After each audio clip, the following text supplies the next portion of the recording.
When Pfizer announced their vaccine news last week, all of the travel stocks seemed to take off. We jumped in and made our trades to prepare for a return to travel. But since then, some of those stocks have gone up, some have gone down. Using my trades as a barometer overall, I'm exactly unchanged on the stocks I bought. American Airlines up 10%, Spirit Airlines, and Carnival Cruise Lines, those are both down around 5%. So were we too early? Will travel get worse before it gets better? Now that we basically have an expected timeline for the vaccine, are people starting to book vacations for summer of 2021? Today on Dumb Money, we're going to check the social signals. We're going to see if we can detect any change there. And we're going to talk to a travel agent to see if we can spot a trend before it happens. All of this to try to figure out when exactly cruisers are going to cruise. This is Dumb Money Live with Chris Camillo, Dave Hansen, and Jordan McLean, streaming live on YouTube. We are Dumb Money. Hey there, Dave here along with Chris and Jordan. We are Dumb Money. Welcome to Dumb Money Live. If you are new to the channel, you probably don't know what cruisers are going to cruise even is. It's not only a t-shirt, but it's actually an options play that we made way back when the pandemic was barely a pandemic. I am still in it. I checked this morning. I'm up about 150%. Chris, I know you sold at one point. You got back in. I'm up big. In the cruiser's gonna cruise trade. And Jordan is considering maybe getting into cruiser's gonna cruise for the first time. Is that right? Yeah, maybe. Well, it's not. Jordan, he has a bias because he doesn't sleep on transportation. So he just doesn't understand the concept of cruising. And I get it, Jordan. No, but I understand that people do cruise. And I've talked to, at least one person that I know that cruises, and they're really looking forward to cruising in 2021. I don't know if I'm looking forward to cruising, but I'm definitely looking forward to feeling confident about getting on an airplane and staying in a hotel and going to foreign exotic destinations. Yeah. And today, Jordan, that's what it's all about. There's a cruise for everyone. There's definitely a cruise for you. You just got to. Yeah, if it's less than a day, it's not overnight, then maybe like a booze cruise. I would do a booze cruise. You're gonna do it. You're gonna do it for your kids. You're gonna do the Disney cruise. It's gonna be 3 nights or 4 nights. It's gonna be the best 4 nights ever. I promise you. You have to trust me on this one thing. But listen, that aside, this trade is working out exactly perfectly so far. Yeah. I was a little nervous. I bought $1.5 million worth of airlines and hotels and casinos and travel booking sites, and you went even bigger than I did, Chris. I don't know. All three of us were basically. But I bought that. Listen, Dave, when I sold half of the travel stocks, my goal is to have travel stocks go down, not up over the next few weeks, because I want to double down and buy more. I want to buy more cheaper. I don't want to buy more expensive. So everything that I thought would hopefully happen when I sold that half is happening. They're going sideways. They're drifting down a little bit. I think if we can just get a little bit more of a drop, maybe another 5%, 10% drop over the next couple of weeks, that will be my perfect entry point to really going deep on all these cruise lines, airlines, hotels, Expedia, Booking.com, right before the vaccine starts hitting. And I think at that point, it's just going to be nothing but good stuff for this sector for the next 2 years. And that's 3 years. I feel like everybody right now is kind of thinking about their travel plans for the summer. I know the three of us are. I haven't booked anything yet. I think you maybe are really close to booking.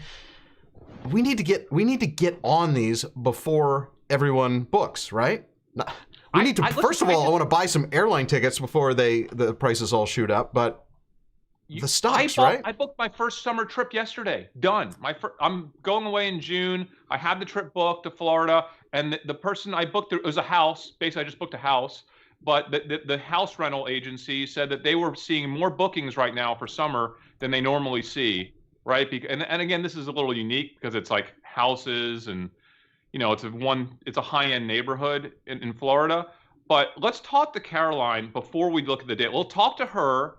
And then we'll look at the data after she leaves to see exactly what the data is showing. And I want to, guys, on this episode, we're going to tell you exactly what tags we're looking at on Google Trends, on Twitter, and exactly what we're going to be monitoring over the next 1 to 3 weeks to figure out that exact moment when we go really deep into this trade.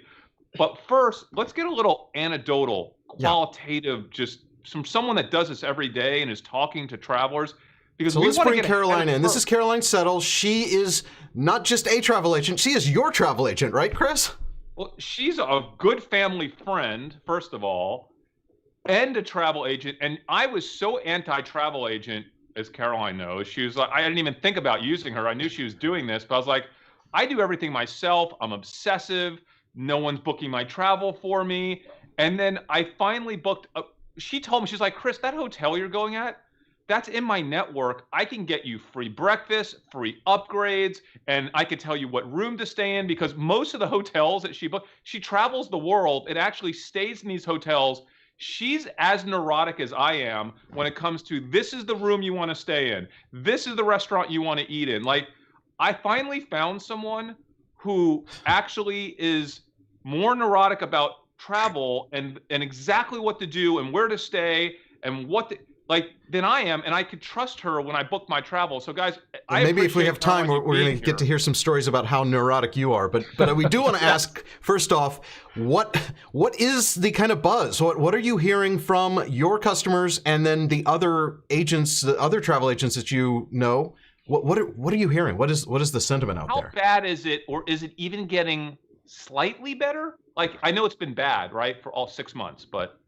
Well, March and April, we spent our time undoing all the trips we had done. And the summer was slow, but we've started taking off this fall, booking a lot of domestic. And as soon as restrictions were getting lifted in the Caribbean and Mexico, we've been booking. Our travelers are ready to go any place that there's no restrictions. Mexico, especially Caribbean. And we've been doing a lot of house rentals in a lot of California, Colorado, Florida, etc. I do think that there has not been a big lift since the pandemic. I have not seen a big lift since the news of the vaccine. I do think, though, we see a positive impact with the hotels being very optimistic. Everyone in Europe was thrilled with the news when it came out. Everyone in the Caribbean, it's giving us a sense of hope. And we've been booking cruises for 2021. In October, one of the cruises I booked, the entire penthouse floor is already sold out. Wow. So this is what I love about this is like the earliest of all early data points. It's like, as you guys will see when we pull up the G-Trend charts in a few minutes, it's not yet showing up in search traffic because this is like really small data. It's just like ahead of the curve. And because I love this, and that's why I want to have Caroline on the show today, because by the time the data starts showing up in mass, it might be a little too late. We're going to watch it. We're going to watch the data really carefully.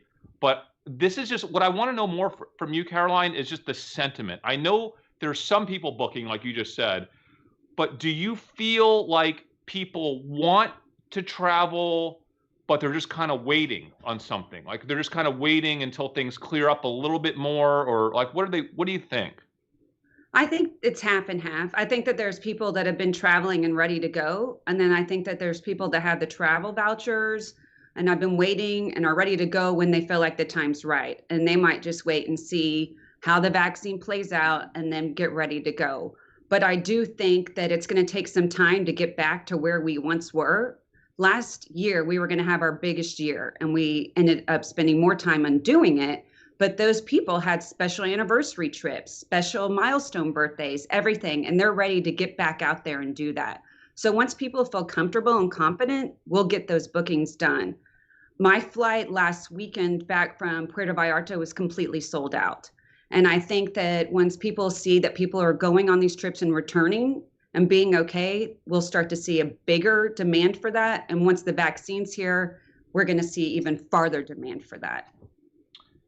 Yeah, that's interesting. Let me ask you a quick question. And I don't know, it's totally fine if you don't have the answer. I know you do you do book cruises, right? Like cruises is something that you do. And I know you booked our Disney cruise, which was insane. By the way, if you guys have, we're going to give her site. If you guys ever do anything Disney, if you have a family and do family travel, like Caroline has kids. She knows exactly how to travel with families. She just, by the way, I'm going to give your information out right now because I forget later. Her agency is Marquette Travel. You go to Instagram and go to Marquette Travel. So it's MARQUETTE_travel on Instagram, and you could see all the places she goes. But like Disney cruise, book through Caroline for sure. But what do you think when we get back to cruising? Is there one cruise line or one or two that you think do better than the others for any reason, or are they all pretty much in the same boat, right? Is it all pretty much the same once people go back to cruising? I think that all the cruise lines have united and have a united front and are all going to work together to make sure that they make customers feel safe. So I wouldn't say one is better than the other at this point. I think they're going to do everything they can to stay fresh in the news, have a positive outlook in the news, and do everything so they do not get bad press. Yeah. How about airlines? We're trying to figure out if, a lot of our people that watch the show, I'm invested in Spirit and Jordan loves Southwest. And we have this thesis that maybe there'll be more domestic travel, obviously all leisure, than international, but I'm not so sure. Like, do you think it'll be balanced, international, domestic, just like normal? Or do you think people are kind of leaning in one direction more than the other once the world opens up in like March or April or June of next year, right? We're all vaccinated. What do you think? My personal opinion is those that have been at home and have not left at all will probably travel domestic. The ones that I felt more comfortable and been home or have traveled domestically and I've seen every place that they can are going to be ready to go international. I think we're going to see a lot of it, but I do think domestic will continue to dominate for a while because right now our friends in Rome, they're having to go to bed or go home, I should say, every night at 6:00. The restaurants are shut down. They have a long way to go. They have big curfews. So no one's going to want to travel over there right now. We definitely are more intriguing for someone that wants to go to Florida for a weekend. Yeah. And I think that seems reasonable. Like right now, it seems like who knows what's going to happen as we go further into the fall. But there was some ability to travel and go places where, we didn't have curfews. We didn't have all of these things. Who knows what's going to happen the next few months. But I could totally see international travel being the thing that I want to do. As soon as a country will allow me to go there, that's where I'm going to want to go, right? Yeah, because I might have already gone everywhere I need to domestically. Yeah. So, okay, yes. If you've been traveling domestic, I think you're ready now for the next thing. Yeah, I'm just worried about when do we reach, the level of immunity that other countries are going to start letting people in, right? I just don't see them letting people in, without at least a test on file or like a quick test, right before they get on the airplane, some sort of insurance that, I would imagine that we will see like some sort of like rapid testing at the airport before you get on a flight, especially for these longer international flights. Because how are you going to prove that you had a vaccine? Like if you got a CVS receipt, that's not tied to an identity. Rome right now, when you land, they test you and you have to wait until you get your results.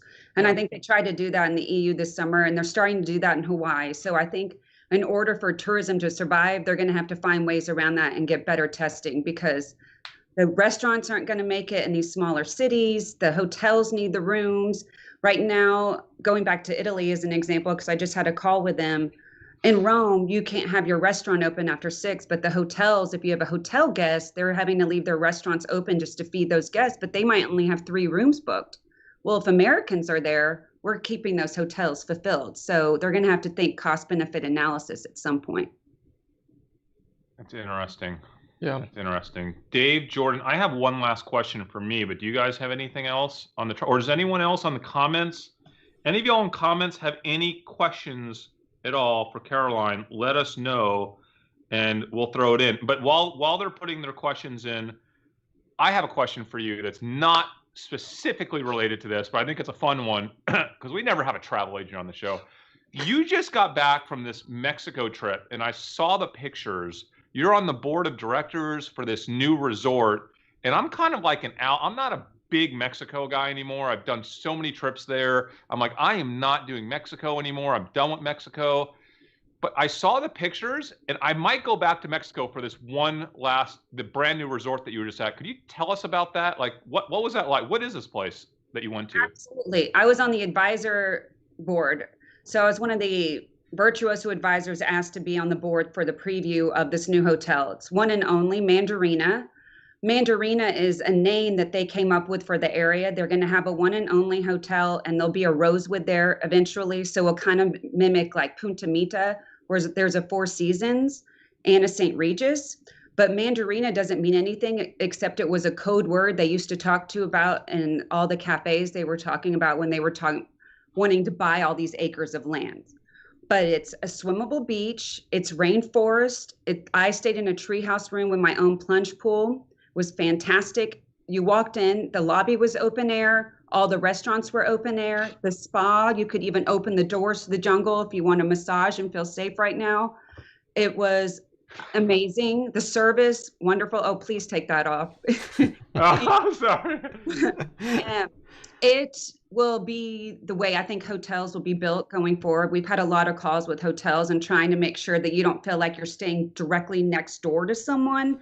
They had it definitely spaced out where their villas, which are the other rooms that aren't considered tree houses, are standalone rooms. So you don't feel like you're walking in and have somebody with your neighbor and someone might be worried that the air conditioning shared, for instance. I do think we have a future pandemic and one that we might see many years from now, another area like this. And so they did a really good job doing this and opening in a pandemic. The hotel was full and service was great, food was great, and I highly recommend it. You would fly into Puerto Vallarta. How far from Puerto Vallarta is it once you get there? It was an hour drive, but they're building a freeway that will cut that in half. It's delayed due to 2020 and everything else happening right now, but that should be done within the next 6 months. How was the travel experience with that? Flying? I flew American Airlines direct from DFW. It was a 2-hour flight. It was no big deal. And once you got through, they had their own Mercedes shuttle vans there to pick you up with Wi-Fi in the van and more. What was there? I mean, is Mexico requiring that you test or anything when you get there, or is it just totally open? Oh, open. Okay. They don't. It's Mexico. It's Mexico. Jordan. No rules. Like, come on in. It's time for a fiesta. Yeah, when you were down there, Caroline, I took a business meeting with, I call him the Coconut King from Thailand, and I'm investing to expand this coconut factory in Thailand right now. And he was at this resort. I was like, I saw your stuff. I was like, I think my travel agent, family friend, is at that same resort. And he was blown away. He's like, this is the coolest place ever. So I'm glad you talked about that. Caroline, thank you. So let's make sure there's no other questions in here, but I want to say thank you so much. Marquette, like I said, if you want to book anything family oriented or exotic or interesting or special, or like you have a special trip, it doesn't really cost you more, and you get so much more going through an agent. Like, I just never realized that. So help Caroline out. Go through her. Help yourself out. Like, I'm telling you, like, I vouch using her for travel. Marquette_travel on Instagram. Definitely, use Caroline. Thank you so much. Sounds like an ad. You didn't get paid for any of that, did you? This is a real testimonial. No, she doesn't pay me. I did want to get one of the questions here from the chat. Mr. Super Gibbs wants to know which region you think is going to benefit most internationally. Europe, South America, Asia? I think I've had more inquiries recently with people wanting to hear when they should go back to Asia. Really? As surprising as that sounds, people think that they're handling it correctly and feel like that might be a safe option to go. And then obviously Europe will definitely be our top booking internationally, no matter what. Once those barriers are open, we will definitely be sending people there. I was pricing out Greece yesterday. I was working on Italian villas for 2021 and more. We will get clients to Italy no matter what, and France. Those are two of our biggest bookings always. No, absolutely. There's this question I want to ask Stephen Malik, and it's the same. It's my thesis, and that's what he's asking about. And I want to see if you agree or if you think we're crazy. So he's saying, do you think that the second half of 2021, assuming that this vaccine is as good as everybody says it is, right? And it's like 95% effective, and a lot of people are getting vaccinated in the first half of the year. Do you think that the second half of 2021 would be just like 100% of normal travel, or maybe like 150% of normal travel? Like, just like pent up demand. Is that possible? Do you have any ideas on opinions on that? It could potentially be. I do think there is a huge pent-up demand, and we keep having conferences and getting educated with all the hotels and cruise lines, for instance, to be ready for that. If the vaccine is readily accessible, I do see that being a possibility. Right now, I don't know because there's so many what ifs, but I can see if in a perfect world, that would be fantastic. We're ready to do that. And that's our biggest, the holiday season is our biggest time that we book clients, them in March, November, December, January, everyone's ready to be with family, friends, and go somewhere festive. So there is a true possibility with that. Yeah, in 21. And we will remind also from the chat, George reminds us that the CDC is urging Americans not to travel for Thanksgiving. So be safe, everybody. Caroline, thank you so much. And so if you see any major spike in like people contacting you and like, wow, like all of a sudden, it could be the day after Thanksgiving, I don't know. Text us, let us know. And guys, we will talk about it on the show as soon as we find out from Caroline that she's seeing a spike in traffic. We will, relay that information to all of y'all. Thanks so much for coming today. Really appreciate it, Caroline. Thank you all so much, and I definitely will. Have a wonderful holiday. Bye. Thanks, awesome. You too. Bye. Thank you. Caroline Settle. That's awesome. Now, do we want to dig into the data and see if we can detect anything in Google Trends? I know that we've kind of looked at it, and there's... Before we go to the data, I want to say, like, I did read something this morning, and I'm terrible. I wish I'd have copied the source so I could tell you where I got it from, but basically I expect widespread travel to commence like in 22, 23, because there's certain people that think that, we're just not going to get the vaccine distributed far enough in 21 to see widespread travel be possible yet. Yeah, and I kind of think that it will be a little bit more of a ramp up. Yeah. I don't think we're going to see 150% demand in 21, but I think that we could get somewhat close to normal just because of some people are more excited about it, and other people are going to be holding off, right? Yeah, I mean, I think that there's going to be people that have demand. Like, there's going to be demand, right? I don't see that being an issue. What I see being an issue is what are countries going to do, especially for international travel? Are they going to they just going to wide open their borders? Are they going to pick specific countries? Probably, and that depends on how widespread the vaccine is. Are they going to put quotas in? What are those scenarios, and how long does it take them to ramp up to full acceptance of people? And that's where I think that the supply of being able to get places is going to be limited for a while. So Jordan, I think you're probably right, but I also think that because of that, there's going to be excess demand on the things that you can do, right? So like, for example, if you can cruise, but maybe you can't travel to Greece or something, but you can go some other place and cruise and have a similar experience, right?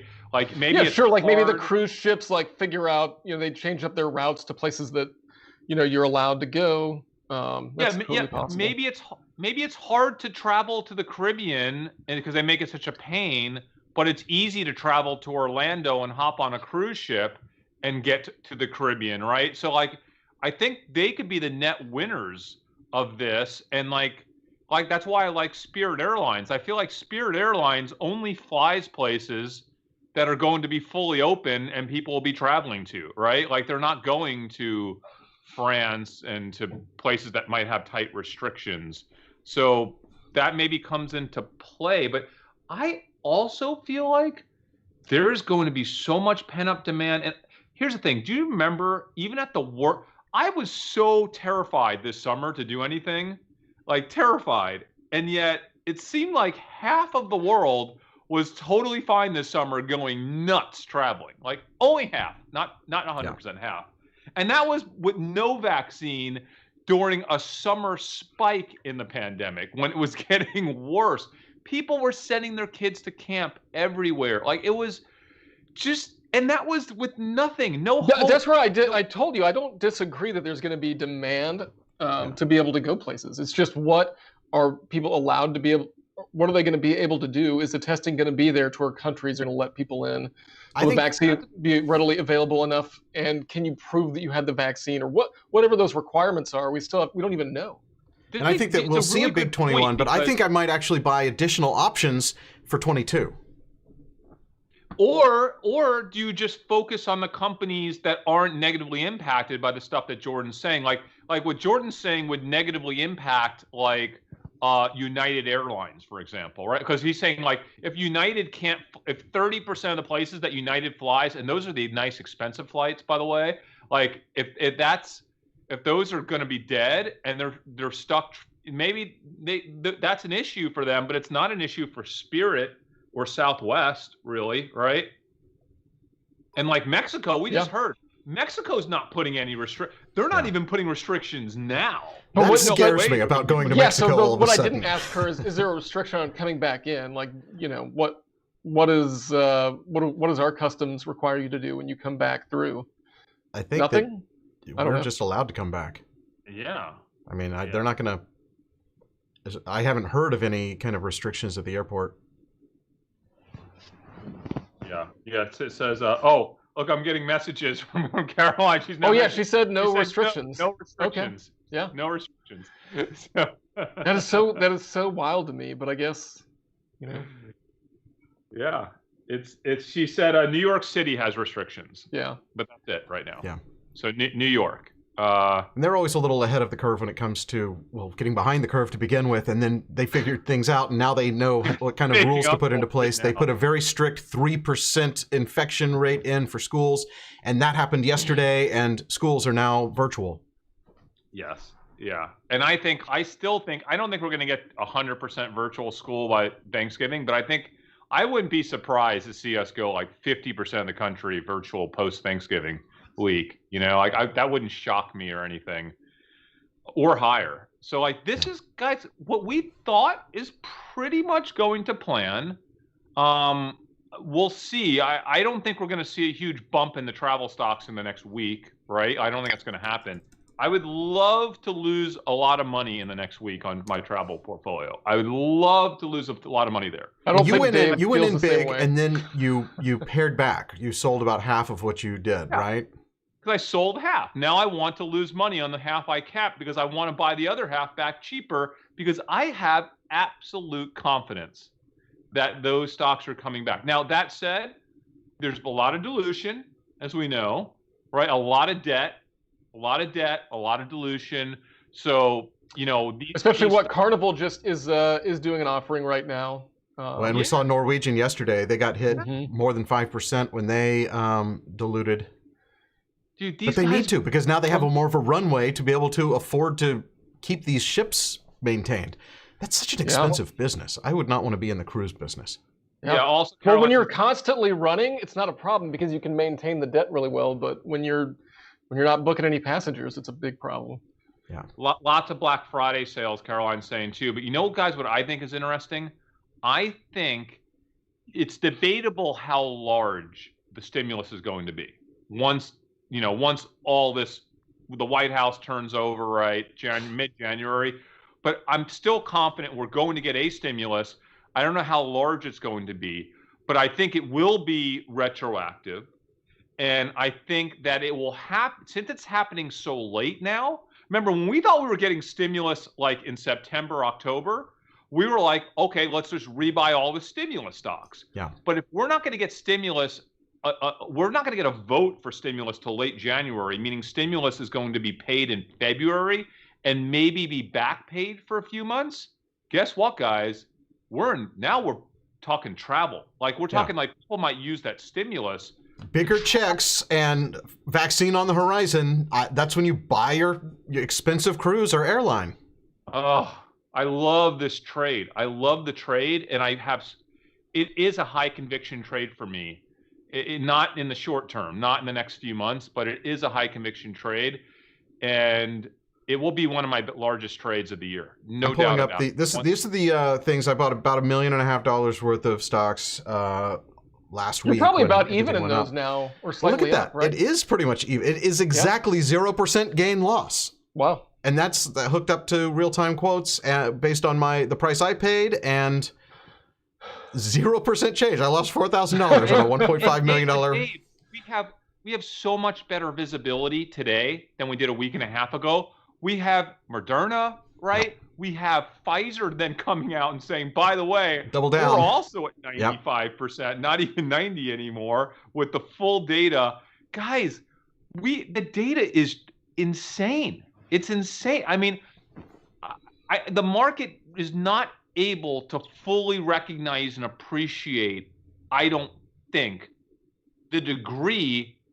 I mean, if 6 months ago, 5 months ago, if we said, guys, we're going to have two of the largest vaccines come out and tell us 95% efficacy, 95% efficacy. Yeah. What would we have said if they said that? We would have been like, you're kidding me. Take my money and put it into every stock you can find. That's what I would have said. And that's basically what I did on the day that they came out with the 90% news.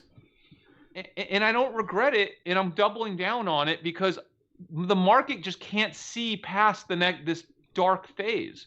And I know there's delusion. Well, I think a lot of people think what I was talking about, which is there's no real clarity on when things open up 100% to be able to travel. But Jordan, let me ask you a question. Does it matter if cruise lines start going full-fledged in February or June? Does it matter? I mean, no, but I think it does matter if it's June or next June. If you're 100%, I'm just saying there are people that think that it could be the following June because of how. No. Look, I mean, yeah, I think so, right? Because it's all about how quickly can we get this vaccine ramped up, distributed, or are we going to have a high take rate? How much is it actually going to knock down the virus? We don't have the answers to these questions yet. Yeah, but we're hearing the timeline. I believe it's the CDC that's saying that. But it's not just here, Dave. So the CDC can only talk about what's going on here. What's going on in Greece? How well are they going to distribute this vaccine? What's the take rate going to be there?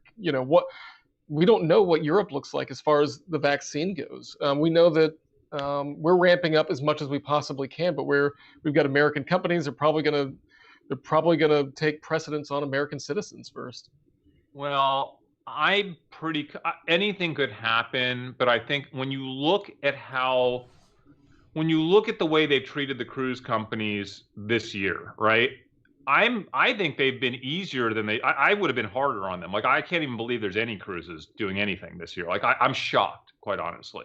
I think if you look at vaccination starting next month, and then we're talking about hundreds of millions of people getting vaccinated in Q1 of 2021, I don't know how you have hundreds of millions of people getting vaccinated. And then you also have a crazy number of people, I don't know how many tens of millions have had the virus and are now, essentially the same as being vaccinated. I don't know how you tell an industry that impacts all these countries of the world that everybody needs, oh, we're just not going to let you cruise. Could it happen? Yes, but I just don't see how that's even remotely possible as long as they put responsible measures in place to say, hey, you have to show that you've either had the vaccine or have tested negative when you board the ship. Fine. As long as they have common sense measures like that, I just don't see it being. I'm willing to take a chance. And I also see the stock market pricing in the future, right? So even if it's not March of 21 that people are traveling, even if it's July of 22 that people are traveling, it's going to be priced in. It's going to be priced in way in advance. No. Think about the debt you've got to take on for the next year. I mean, it's a big that's a problem. If that happened, Dave, for the airlines and the cruise lines, it is, but not for the Wynn Hotel has a couple of years of runway rate with zero revenue. They do. Yeah, you're still burning a ton of cash, right? Well, they can keep doing that for a couple of years. It's not going to happen, though. But that burns off the value of the stock. Like, the value of the stock still takes into account the cash, so you're still burning off some of the value of the company. Listen, guys, there's no way that's going to happen. I mean, I don't know what the exact date is that this all comes back, but let me tell you guys something. Because Macau casino revenue was down only, I think, 30% roughly this quarter. 30% year over year. That's it. That's right now with no vaccine, zero vaccine. It's only down 30% this quarter. Okay. So, like, you move forward 6 months and you have hundreds of millions of people getting vaccinated, and like the testing, the testing's getting better and better, right? Like our ability to test quickly, like 15 minutes, getting better and better. There's no way China is going to keep Macau closed for another year. I mean, it's open right now. I mean, it's open. It's just measured as to how many people they let get in, and it's a really difficult process getting in. And they are potentially going to loosen that up any day now, right? People are waiting for the announcement. So I'm comfortable that if we move forward 4 to 6 months, I'm not going to say we're 100% in the clear, but we're enough in the clear to where Wall Street and the market is going to start massively pricing in the future of a post-pandemic scenario and what we've been saying for a year now, which is the start of the roaring 2020s, which is going to become the decade for travel, the decade of partying, the decade of connecting socially, drinking, dancing, concerts, live concerts. Like, this is going to be the decade of that. So when I look back in 3 or 4 years, I don't want to regret that. How did I miss investing in the decade of travel and concerts and liquor and just restaurants? Like, no way, no way. That's why I'm going in deep. So, hey guys, can we take a quick look at the data though? Because it's not there yet, but I want to show people what it is that we will be looking at. And I have some tags. I wrote them down, and now I don't know where I put them, but I'm pretty sure I can remember them. It's a very odd-looking window. Hang on, let me resize my browser. And we could just kind of brainstorm some tags, right now. But I was thinking, when I'm thinking of what I want to, there are the obvious tags, right? The obvious tags, like just words like cruise, right? Or words like resort. Or words like, you could just add combinations of words like, travel Mexico or hotel Mexico or resort, but just random words like resort and cruise are just obvious things to look for. And what you'll see on a 5-year chart, on the 5-year chart, everything is like super depressed. And even when I pulled up a 30-day chart to see if we were beginning to see a pop, guys, we're not even seeing a slight pop yet, even on a 30-day chart. I'm not. Look at, how terrible. Look at the cruise line, that blue one that just kind of, it's up, down, and it's just straight down and to the right. I mean, I was kind of shocked that I hadn't seen any type of blip in that chart yet. I'm not seeing it. These are pitiful charts. And that blip that goes super high for cruise was March. That's probably people just researching what's going to happen to my cruise, cancel cruise, things like that. That's what it was. But you don't have to get. But if you do book cruise. Yeah, you don't have to get too fancy with this stuff. Another one, guys, it sounds kind of ridiculous, but if we think about some of the trades that we're in, you can just look for Disneyland. Just search Disneyland, or just search Six Flags, right? Disneyland, Six Flags,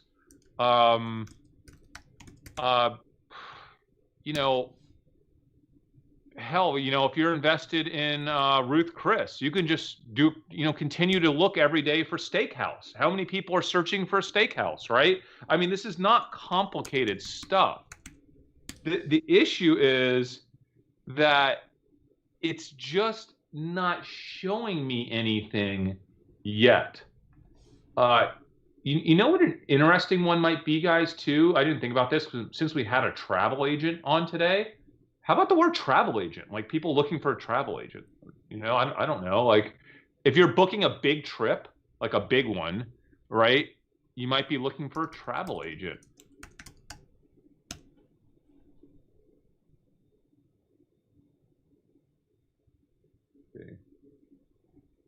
Yeah, look Yep. at that. I mean, now here's what I like to do. Dave, could you change it to a 30-day? Oh, that's such a miserable chart. That is so bad. That, you know, what do we call that? Not, is it, what's the opposite of a sustained spike? A sustained dump. Dump? I mean, it's terrible.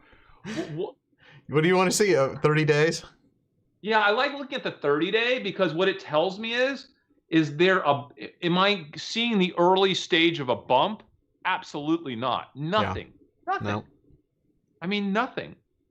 You can't really look at a 7-day because often these things are cyclical. Like they go up on the weekends or down the weekends, and that might trick you. But a 30-day is a pretty good measure. And even here's 90 days US. Yeah. Well, just basically sideways. It's and down, sideways and down. It's lower. Yeah. I mean, it's definitely lower the last 30 days. Yeah. So these are things that I think if you're in these trades as heavy as we're in these trades, I'm checking them daily. Like I'm not waiting 2 or 3 days because I'm checking that 30-day daily. Because if I even see the slightest spike, then I'm going to start checking them twice a day at that point. All right, we've got a good comment now. We're showing our age here. DJ GG says cruises and travel agents, boomer industries. Rest in peace. That's Yeah. He doesn't. Of course they are, but understand who cruises, guys. Who goes on $20,000 vacations? Who travels internationally on United Airlines? Boomers. Right. That's right. Right. It's the boomer trade. It should say boomer's gonna cruise. I haven't cruised. I haven't cruised or used a travel agent in my life. Well, when I was a kid, we went on cruises. Agent? I used one for my honeymoon.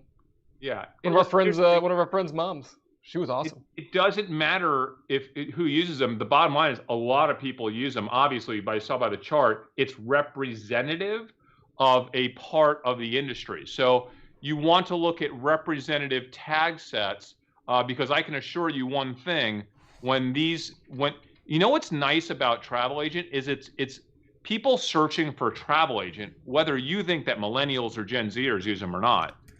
Those are people that are in the planning stages, not the booking stages, right? Yeah. So if you want to get ahead of the curve, you have to look at keywords that are representative of planning because the planning will happen before the booking.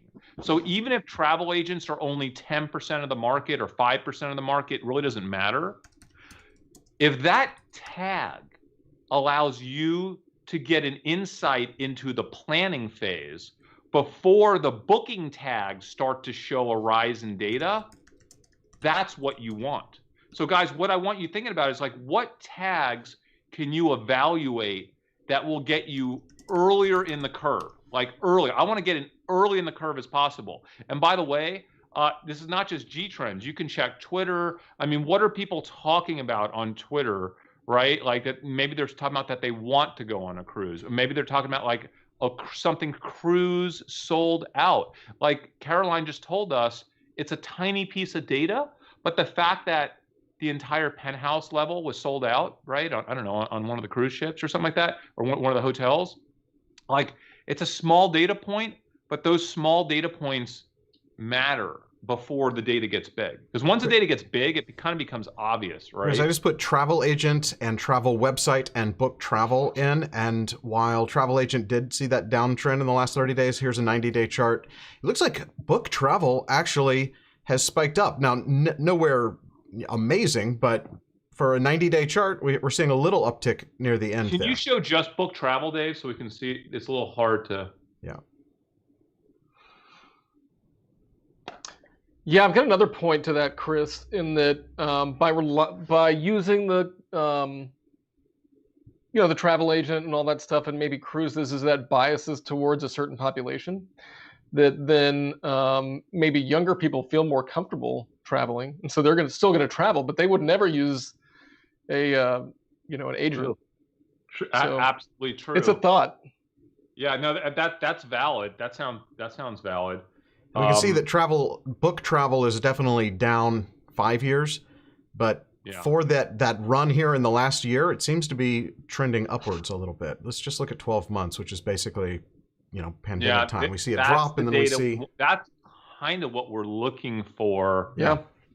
Right there at the end. So like that's a tag that I'm going to continue to keep an eye on every day. Just book travel. Also, you're going to get your bottom feeders, which are your cheap cruise. Like you can look at like stuff like cheap cruise or cruise discount, stuff like that. Those are people that are just kind of looking for a deal. That might mark the beginning of a lift.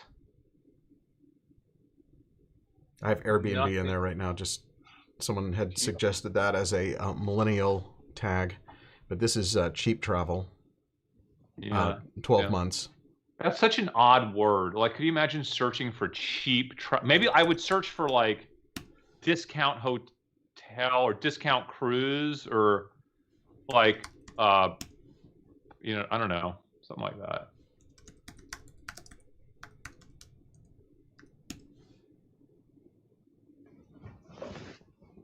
So I think the bottom line, guys, is the data's not showing us much yet. But if you're in heavy on this trade, you have to check this daily because it could change rapidly. Yeah. We need to keep an eye on this stuff. I mean, the last thing you want is for to be watching the Today Show and they're talking about, Carnival just came out and said that, they saw a spike in, cruise bookings yesterday, the day after Thanksgiving. And you're like, before you know it, Carnival stock is up 15%, right? The goal is to get ahead of that. And the way that you get ahead of that is precisely extracting data that puts you a bit ahead of the curve. And it's not an easy thing to do. And there's a lot of ways to do it. And I will tell you this, Wall Street, as we know, they focus on transactional data, okay? So Wall Street waits for the scraping of data on Carnival's website, right? So if you know that or don't they get credit card data probably from bookings too? Yep, they're getting credit card data from actual bookings. They're scraping all the travel sites, okay? They're scraping all the cruise sites. So they are going to see when you get a lift in that transactional data, but they are going to be days delayed because when they scrape those sites, they're scraping them, they're cleaning the data. The data then has to get evaluated. Once the data is evaluated, then a decision has to be made to trade the data. And that's where Wall Street is really old school and slow. Even when they're using cutting edge data sources, they're still slow. See, I don't need to go through those processes. I can pull up a chart and within 30 seconds be placing a trade. I couldn't do that if I ran a hedge fund. I'd have to draw up my analysis, document my thesis, right? I have to go to the boss. I want to buy $500 million of cruise stocks. Here's my presentation. Like that's not something you could just do on a whim. Purchase $500 million of cruise stocks. So we have the capability. Our data might look a little different, but we could trade our data quicker. And our data points that are conversational, that are behavioral, that are showing intent before the person books. Yeah. And that's what we need to focus on. Well, and just by the way, we're not financial advisors. We're not telling you to buy anything. Please don't do anything that we do. Our risk tolerance is way different than yours, guys. You know that. So this is about methodology, strategy, thought process, having a prepared mind, right? Running different scenarios, knowing what you're going to do in each scenario, and then actually being the first to identify when one of those scenarios actually starts to happen, right? And I was just pulling up some random G-Trends charts based on things that people were suggesting in the live chat, and I didn't really see any trends that were super noteworthy. And just anecdotal information here, Spirit Airlines, one of the viewers, has been going to Miami twice a month, and those flights are packed, which is exactly what Chris and I were kind of thinking when it comes to travel. It's not going to be business travel. It's going to be leisure travel. People going to Miami on Spirit Airlines because they are, wanting to get away. Wasn't that a Southwest slogan? Yeah, and some people in the chat are saying things that I think are important to emphasize. Be really careful when you're looking at tags to ensure that the underlying narrative of the search traffic is in the correct context. So Airbnb is a terrible tag right now because it's also a company that's going public, and there's a lot of reasons people would search for an Airbnb other than booking. But book Airbnb, discount Airbnb, Airbnb sale, Airbnb coupon code, those kind of words would get you. Yes. Or you could do a minus. You could do like, subtractions. You could do Airbnb minus IPO, minus stock, minus IPO. But if you want to see the context of what people are searching for, what I like to do, guys, is I will pull a 30-day chart or even a 7-day chart, and I'll just type in Airbnb, and at the bottom it will show you associated searches or like what people are searching with that word. And you could resort that by volume, not by trending, by just volume. And if you can go through a few pages, and you'll see if the bulk of those searches for Airbnb are with another word like IPO or stock. And that will enable you to know which negative words to include in your tag data when you're doing these searches, right? Yeah. Are you looking at Airbnb? This is Airbnb. So Airbnb S1 has a 1,700% spike because of the IPO filing. But Dave, how long is that charge? Is that 30 days? This is just 7 days.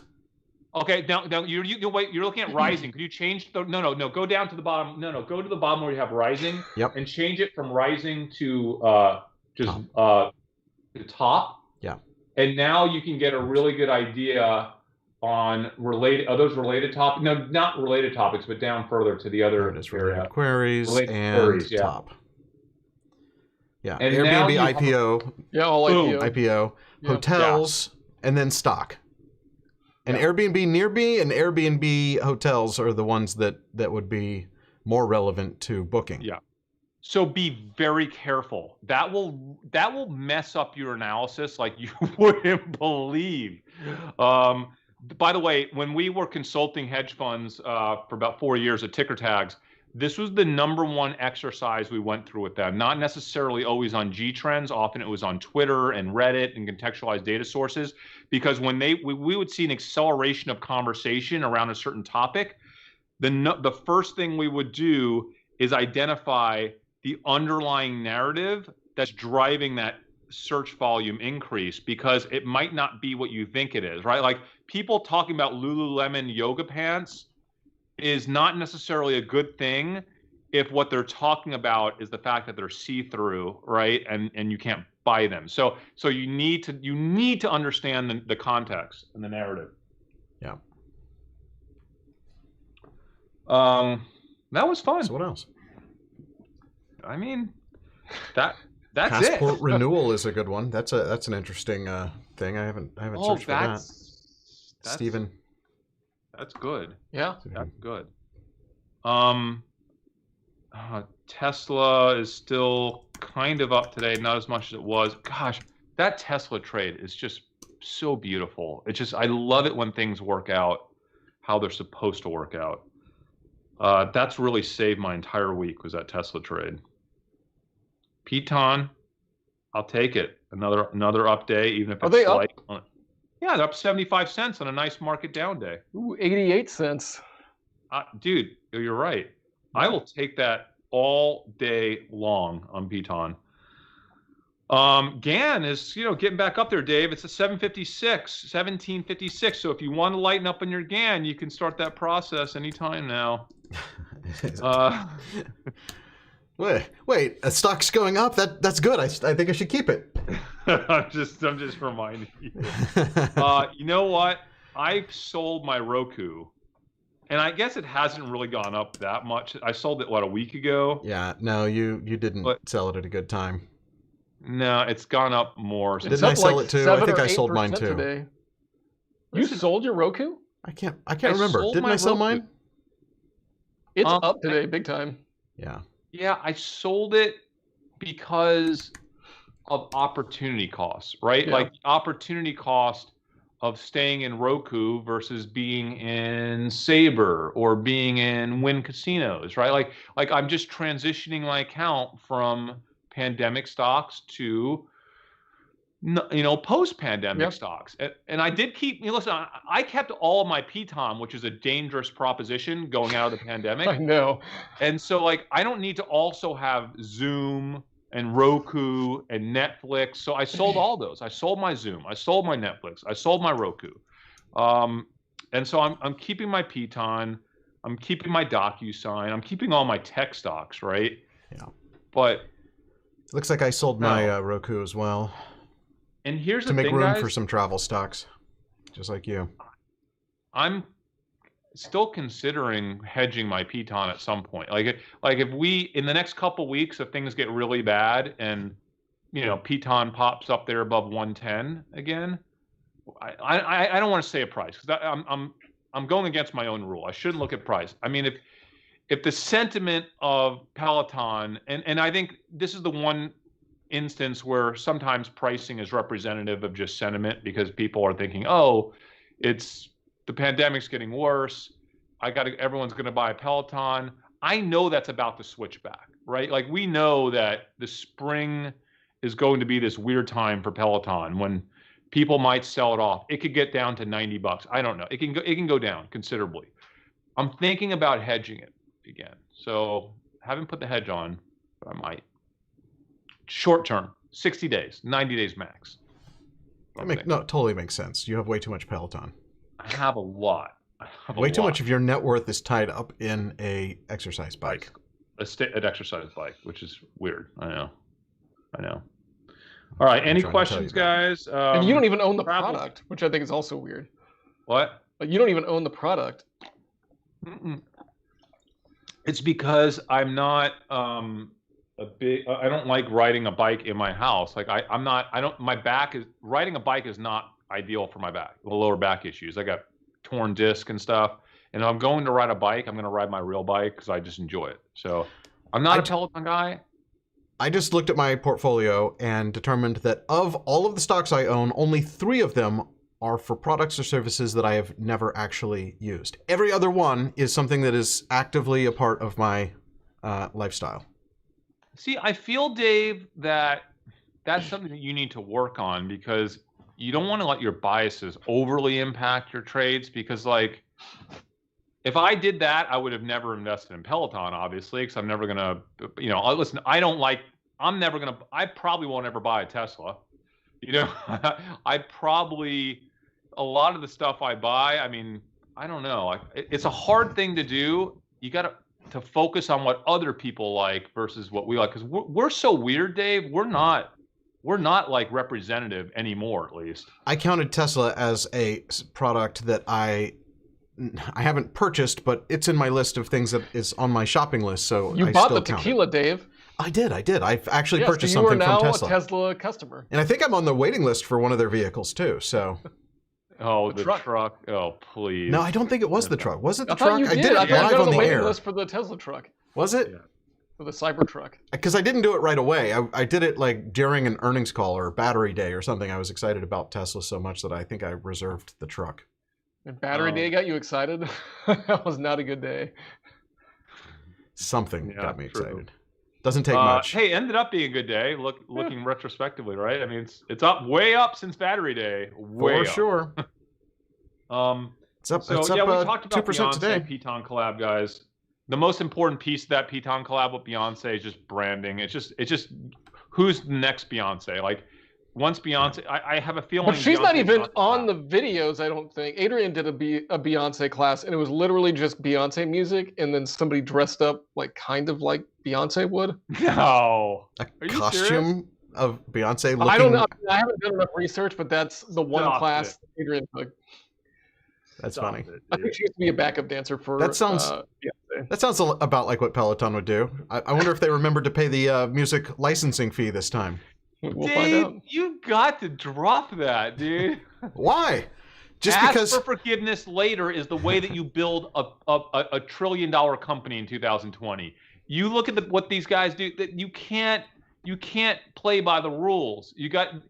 Me and you would absolutely pay for the music rights the right way, and that's our biggest problem. Is that when we built companies, we did them the right way, and these people that just skip steps and just like I don't care. Like figure it out later. At the end of the day, these guys look at Tesla, look at Elon Musk. He did everything against the rules. Like he did things that you were never allowed to do. He's like, what are you gonna do about it? What are you gonna do about it? Like I'm doing it. I don't care. And he's not in prison. He's not in jail. He's still CEO. His board didn't kick him off. Maybe, hey, look at Trump. I mean, that's a little severe, right? But I mean, look at Trump. I mean, all I'm saying is there's a case to be made that, you could, the whole ask for forgiveness later, even if you ever even ask for forgiveness. I don't even know. Now that people don't even ask for forgiveness later. They just do it. Steamroll right through. Whatever it takes. It's not my style. It never used to be my style. I'm trying, when I'm coaching startups now, I'm actually trying to be a little bit more like that. It's against my, who I am, but it works, right? So if it works, it works. Don't pay in the comments, people are reminding us that Nikola was also a very much ask for forgiveness kind of company. Well, hey, let me tell you something about Nikola. Hey, the time, their clock's not up. Dude, and by the way, Trevor Milton walked away with the best deal ever. Yeah. It's a $10 billion Photoshop company. All right. Like, dude, it's working. It's still working for them. Trevor, actually. Who knows? GM might end up doing this deal. Fake it till you make it. Fake it till you make it. Right. I mean, like, is there ever been a story of fake it till you make it more than Nikola? No, there's not. I don't like it. But it works. It's 2020. We got to change. We got to change our mindset. This stuff seems to work. It works until it doesn't. Anyway. I just got a text. Amy's ordering Chewies. Excited about that. That sounds so good. It really is. Yeah. Maybe I'll add Chewies to my bounce back portfolio. But Chewies is they never, they've done so well. Remember we talked about our restaurant stocks that were the exceptions to the rule because people got to get their Mexican. Yeah. Is it CHUY? Is it Chewy Holdings Inc? CHUY. Okay. Here's their chart. Yeah, that's not a bounce back chart. They're already bounced back. Yeah, year to date, they're back almost to pre-pandemic levels right there. Yeah, I can't. That's too late. That's why they're not. That's why I don't have them on my bounce back list. They bounced. They bounced. And they should, because look, we were getting Tex-Mex in several times a week delivered to our house, or we'd go pick it up. We don't have a Chewy's, but if we did, that would be one of the options. So I'm sure they were doing tons of takeout orders. They were. I forget the numbers. Their takeout was up 400, 500, 600%. Yeah. And, even they're in. And you could take out booths, so you could get margaritas to go. You get a pitcher of margaritas. Yeah. At your home. It's good, man. Chewy's is good. And my restaurant does not deliver daytime weekdays, so I have no choice but to get Chewy's, but I like them. Speaking of Mexican fixes, Chipotle stock, you can see where it was pre-pandemic, and it is just blown up. Man, I know. That is amazing. They've got tech company valuations. Yes. Well, they are a tech company. They've innovated so much. I pretty much get them at least every other week, right? And I always order it on the app. It always is delivered. It's one of the fastest things you can get delivered. Maybe because there's one right down the end of the block for me, but I just can't get over. Remember how much it dropped whenever they were having all the issues with was it salmonella? Yeah. Oh. Or E. coli and all those. Yeah, but they've really figured that out. They fixed it. No, I got a trade, guys. I got a trade. Dude, I would have been so upset if we ended today's episode and didn't talk about this trade. Because Michael Crockett, who's probably watching again today, my old roommate and buddy from college, he reminded me yesterday that Beacon Roofing reports earnings tonight. And those options are not crazy cheap, but guys, pull up roof, or pull up roof repair, or pull up roofing on a G-Trends chart, it's pretty interesting. Hang on. I'd do a 5-year. There's 5 years. Yeah. On. Well, which tab did you pull up? Roofing. Roof repair. You want that instead? I just bought some options. I just bought 100 contracts of the 270 November 20th calls at the $35 strike price. Yeah, so their chart, so we got roof repair is up big. Why is it up big? I mean, where do we start? We had an inland hurricane this year. I mean, we had like 5 other random hurricanes that each one of them was not crazy bad, but collectively they did a lot of damage. Is Beacon in the center of the country like that? What? Is Beacon in the center of the country? Oh, Beacon is everywhere. Okay. Dude, they own 20% of the U.S. roof market, dude. Yeah, so I just didn't know if that was like distributed to a certain region or if they were... Nope, they're fully dispersed nationally. Nice. So Beacon Roofing is... Basically, guys, they are a roofing distributor, okay? I've been trading Beacon Roofing for years. I mean, like 10 years. I don't know, a long time. They are the company, they will buy roofing tiles from the 3 big roofing manufacturers. They warehouse those tiles, and then they sell them to roofing companies and roofers all around the country. So they're basically like the contractor Home Depot for roofing material. And then they also bought one of the largest companies in siding. So now they're a huge siding company and an insulation company. So basically they're roofing, siding, and insulation, okay? Now we've had so many fires on the West Coast. We've had so many windstorms this year. We've had a reasonable amount of hail damage as well this year. We've had hurricanes. We've had inland hurricanes. But what we've also had, guys, a big part of their business, obviously a lot of it's re-roofing, what they call the re-roofing business when you want to get your roof done, but also new house builds. New house builds have been up, right, guys? So they're selling a lot of roofing for new house builds. But here's the other thing that people don't realize about Beacon Roofing is that Beacon Roofing does better when we don't have a tremendous amount of rain.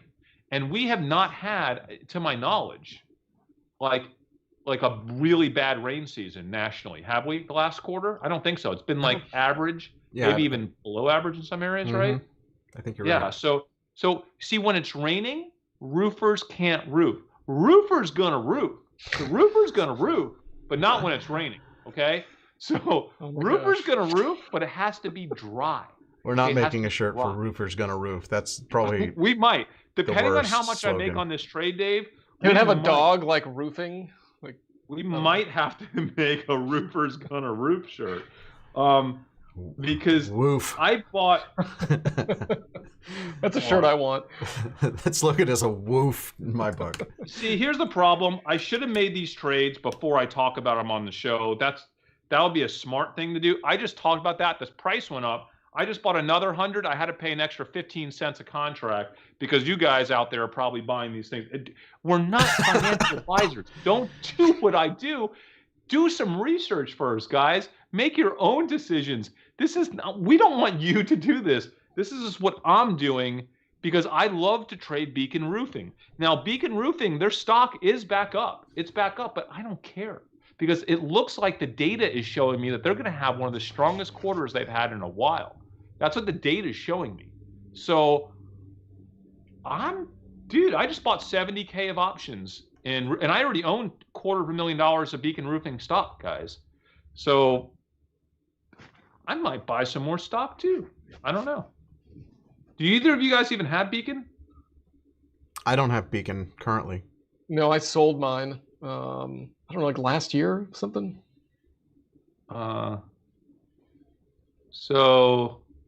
Oh, you did? Yeah, I never had a bunch. Maybe like, So I just bought another 3,000 shares. So I'm up to 10,000 shares and then 200 call contracts on Beacon Roofing. So I'm actually looking forward to this earnings report later. Oh, shoot. Guys, do I have a meeting? Hold on. No, I'm good. So unorganized. I have a podcast. I got to do this thing called the Alpha Mind. It's a European. financial show's podcast. falling apart. The wheels are off. How is this not our happy hour show? Which we need to actually remember to do tomorrow. I don't know. Friday. Isn't tomorrow's Friday? No Yes. way. Tomorrow's Friday already? Yes. So we got to get out of our houses, dude. I've been out a lot. I've been walking around the block. The weather has been perfect. I do a 2-block walk with my dog. Let me tell you, I did it twice yesterday. I am so excited to get our new cookies next week from our cookie company, like version 12.0. Like, they supposedly got the formulation right this time, and I just cannot wait. We're getting them on Tuesday, guys. So, Jordan, if you want to head down to my place on like Wednesday of next week, I need you to try these. This is like the important batch. We got to get feedback to see if we have consensus that this is a thumbs up. This is our healthy cookie company, guys. For those of you all that don't know, we are starting a healthy cookie company, and we have been working on it for like a year, just trying to get the formulation right, and it's going to be incredible. Dumb Money. It won't be branded Dumb Money, but we have a healthy cookie company that we are starting. Dumb cookies. Yeah. That's not what it will be, fortunately, for all of us. Not. We will have nothing to do with the selling of the I do want to get out there and try to sell. I want to get out there and try to sell some cookies once this up, though. Oh, speaking of selling, I have been in contact with an artist to design a holiday T-shirt for us, or hoodie. So I'm giving him kind of creative liberty. I kind of gave him some of the ideas that we had in the live chat yesterday, but we're just gonna see what he comes up with. Maybe we can show the draft to the audience before we finalize it and see if they have any feedback. You're gonna make me pay for the Roofer's Gonna Roof T-shirt, aren't you?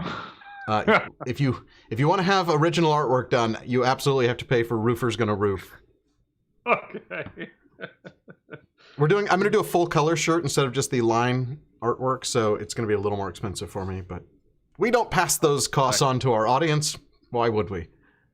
How do we not? We have to have a great holiday sweatshirt or something. Yeah, and I want it to be something specifically in my instructions. It has to be something that I would want to wear and not cheesy, but it has to be holiday. Yeah. And not look too much like a Dumb Money ad. It just needs to be subtle.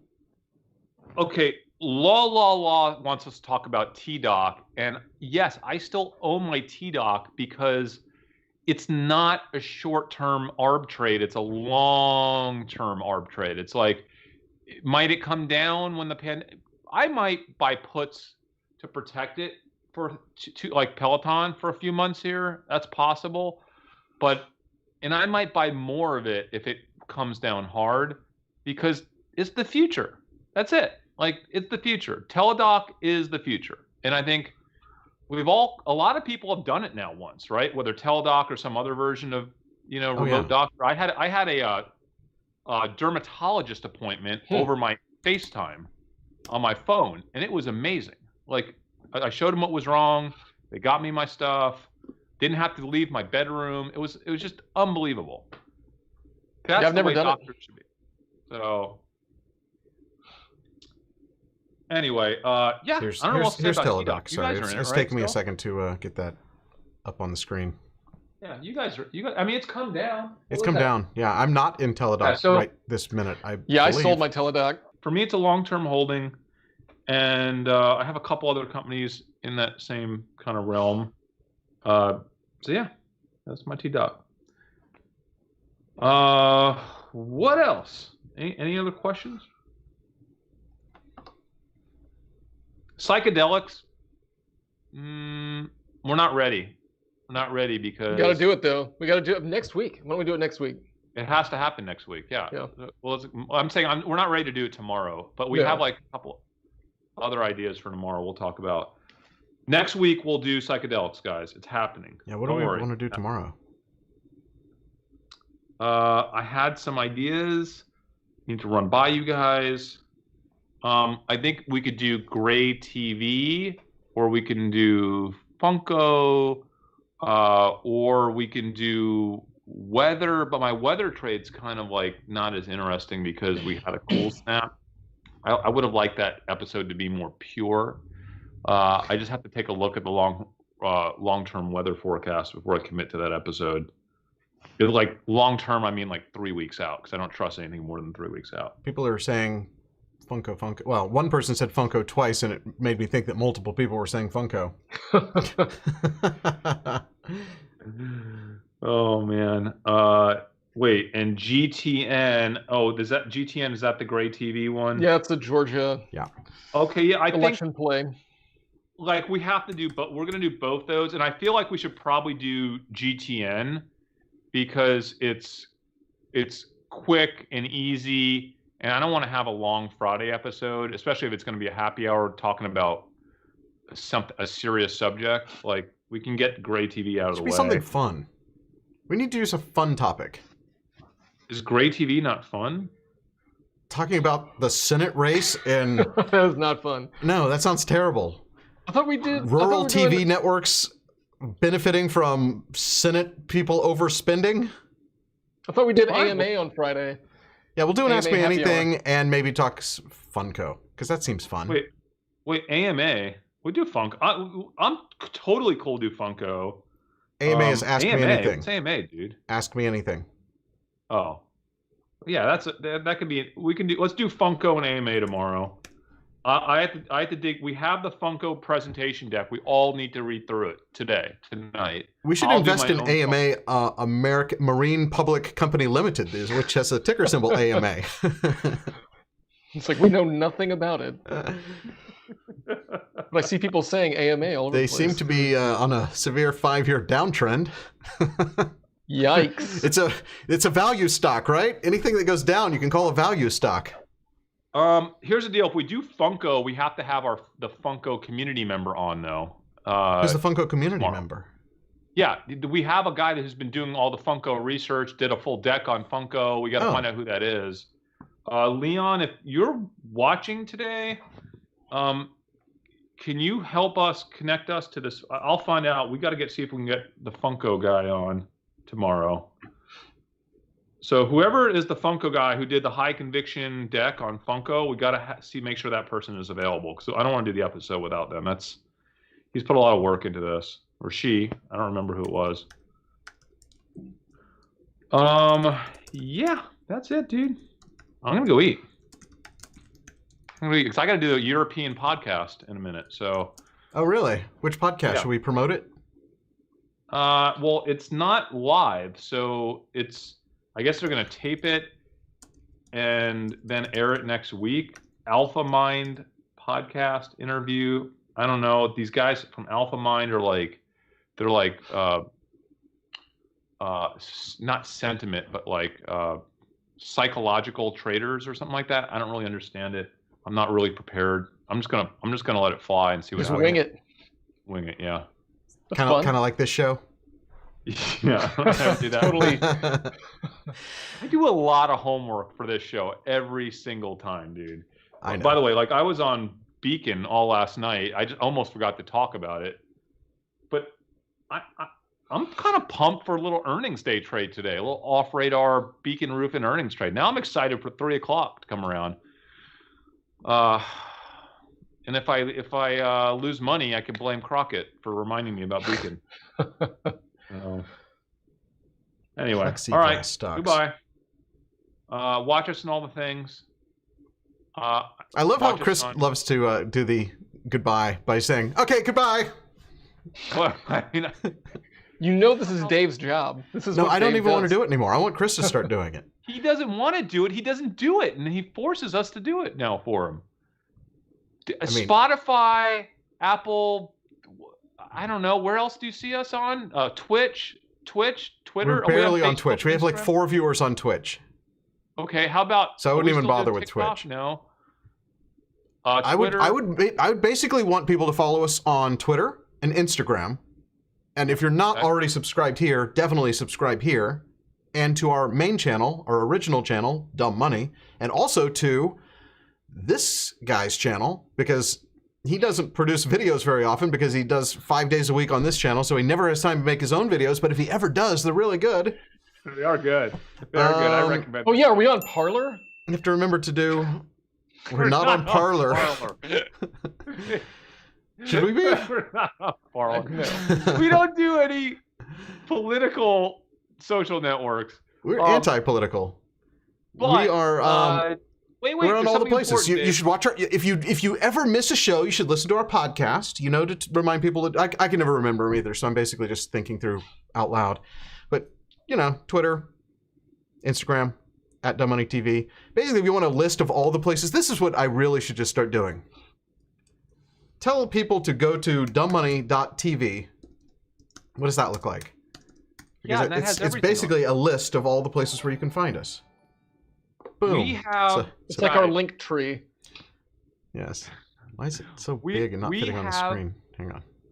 We're going to interview a 12-year-old on the show next week or something like that. 12. What hell is that kid? 12, 13? The kid investor? I think we have him booked for next week. Oh yes, I saw that. And Are then you allowed also, to buy stocks if you're that age? I have no idea. No, Well, your I parents used would have to do it. I'm pretty sure you have to be 18. Through my older brother, I did it. But what? So tweet us at Dumb Money on Twitter. We're also Dave Hansen, Chris Camillo, and Jordan McLean. You can join the conversation. Oh, we forgot to say Discord. I even set up a whole new Discord. Right there. Discord. There we go. Boom. Just go there. Also, God, I'm losing my mind here. Oh, Nolan's episode is tomorrow on the original Dumb Money channel. So we're going to probably air that right after tomorrow's episode on Dumb Money Live. So make sure you subscribe to normal Dumb Money on YouTube. And if you're still sitting through all of this, I have no idea why. we really, really appreciate you. Smash the like button because we know you will. I mean, I'm sure if you're listening this long, you probably already have. And get yourself a Cruisers Gonna Cruise t-shirt. They're still available. By the way, if you get the Cruisers Gonna Cruise t-shirt after the pandemic, it's not really authentic of you, right? Like you got to have some risk. You got to like have some like, you know, skin in the game, right? You have to buy it before the options expire. As a matter of fact, we should probably just take it off the store. We should take it out of the store when the options expire. That would be the right thing. Or now. Nah, we'll leave it in until the options expire. All right, that sounds good. All right. Thank you guys for watching. We are Dumb Money. We have a fantastic show planned for tomorrow. It's Happy Hour, Ask Me Anything, and some other topic to be determined here on Dumb Money Live.